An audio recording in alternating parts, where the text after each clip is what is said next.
Lancashire seal title and take control against Middlesex. Last time out, Lancashire sealed their promotion to Division 1 in style, beating Derbyshire by an innings and 45 runs. They now have the opportunity to guarantee top spot and seal the Division 2 title, with Middlesex, the visitors at Emirates Old Trafford, requiring just 5 points to be crowned champions.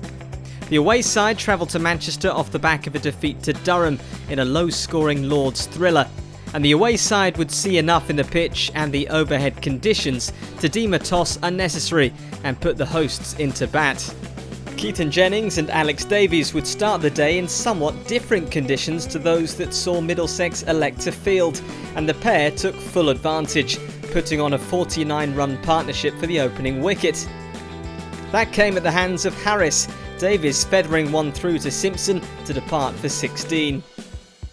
Jennings followed with no more runs added to the score, Lancashire's fine start somewhat sullied as the opener was pinned LBW by Miguel Cummins for 22. Josh Bohannon and Liam Livingston would reunite after their match-winning partnership last week, but conditions had deteriorated and there would be no repeat of the Lancashire number 3's heroics. Instead, he became Toby Rowland-Jones's 400th first-class scalp, another catch for Simpson behind the stumps. The home side would add 4 more runs to the total before heading into the lunch interval at 92 for 3. A 4 glance down to fine leg from Livingston would see Lancashire to 3 figures shortly after the restart. The number 4 would lose another partner though, Jones bowled by Harris for 11. Miguel Cummins removed captain Dane Villas, caught its second slit by Milan for nothing. But Livingston stood firm and was rewarded with a half-century, leading Lancashire with the bat. He took the initiative, taking on the Middlesex bowlers in testing conditions, Sauter in particular getting the treatment as he disappeared over the boundary. Livingston would eventually depart for 84, Ethan Bamber pinning him LBW to bring an end to his important innings. Bailey would go at the hands of Sauter, caught at mid-on to depart for 9. They'd reach tea with the score 215 for 7, Livingston's not giving Lancashire the edge heading into the interval. Mahmood would fall after the restart, trapped LBW by Harris for 6, before Parkinson fell to Sauter, he too out LBW, albeit for a duck. But Croft remained and reached his half-century as he launched Harris for 6 over square leg.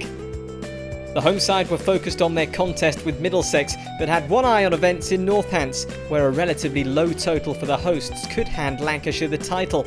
And when Graham Onions was out LBW to Sauter, having helped the home side to their second batting bonus point, they'd been able to regroup in the dressing room. That's where they'd hear the good news. Northants had been bowled out for 217, meaning Lancashire would finish this round of fixtures with an unassailable lead at the top of Division 2, no matter the final result of the match. Lancashire would have been forgiven for taking their foot off the accelerator, with the title already secured, but the champions-elect put their visitors under concerted pressure at the resumption of play. With just 15 runs on the board, Middlesex lost their first wicket, Robson caught behind off Onions for 8.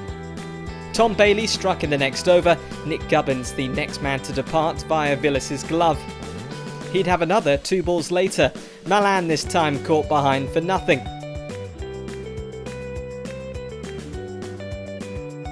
Three wickets had fallen in just 8 balls, but the home side weren't finished. Martin Anderson was the next man to go, LBW to Bailey for 4. He quickly had 4 to his name, Cummins trapped LBW for 2.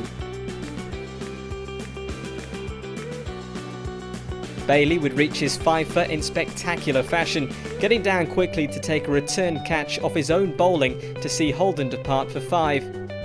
The visitors were reeling, and only the end of play could bring an end to their misery. Stumps called with the score 39 for 6, still trailing their hosts by 220 runs. It had been a remarkable day for Lancashire. Results elsewhere meant they'd sealed the title, and the few overs they'd enjoyed with the ball in hand had caused carnage in the Middlesex ranks. They are now 70 runs from avoiding the follow-on, and if play continues at this rate, this match could be all over in 2 days.